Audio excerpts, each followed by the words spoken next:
Hey Spirit Junkies, welcome back. Today's topic is going to be major for many of you. It's how to know when to let go. And I get countless readers on the blog and people in my audiences saying, I don't want to let go of this relationship, or I'm not willing to let go of this resentment, or I'm not ready to let go of this job. And I understand that tension, because when we're hooked into something, it's very hard to release it. And it's not something that can happen with our logical mind. In fact, it's something that has to happen through a spiritual experience.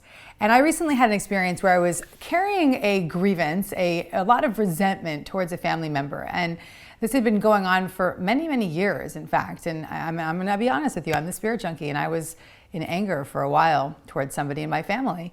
And there came a point where I was just avoiding the person and just staying out of their life. And then it got to this place where it was no longer feeling appropriate for me. But I had no desire to really let it go. I just really wanted to be free. And my ego didn't want to let it go, but my higher self wanted to be free. And so I remember saying a prayer, just saying, I have no idea how this is going to be released, but show me what you got. I'm ready. And I started to just stay in that prayer, in that dialogue. And as the universe would have it, this family member reached out to me and said, we need to talk. And so I took that as a sign, and I said, okay, let me reach out, let me follow up.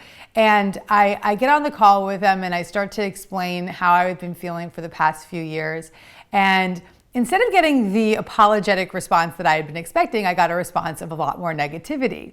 And so I hung up the phone, and I was like, F this, I'm done, I'm not letting it go. But I still stayed committed to the intention of releasing it.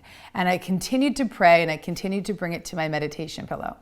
And one afternoon I was sitting on my meditation pillow, and this family member's mother, who is deceased, she came to me. And she came to me in this meditation, and she said, let it go. It was undeniable. I'd never really met this person because she had passed away when I was very young. But I knew it was her. I knew it was her. I could feel her energy. I could feel her presence. And she just said to me, let it go. I got out of my meditation. I was like, oh shit, I gotta let this go. And so I didn't know how, I didn't know why, but the universe will do for you what you cannot do for yourself. And later that day, I got another text message from this family member saying, we need to talk again.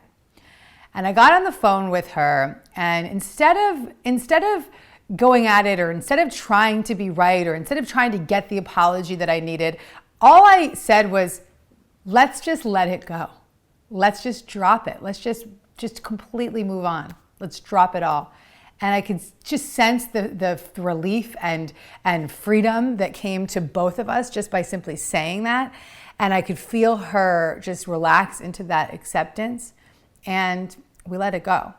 And so I just wanted to give that example, because when you start to set the prayer and the intention to let go, and stop trying to let go through practical action, but instead through spiritual experience, you can have great miraculous results.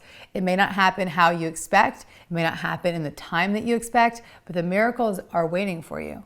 So if you're needing to let go of something, just begin to pray for it every day. And no matter how difficult it may be to fathom, just stay committed to that intention. I promise you this will work, and I look forward to hearing about your miracles. Post them in the comments below.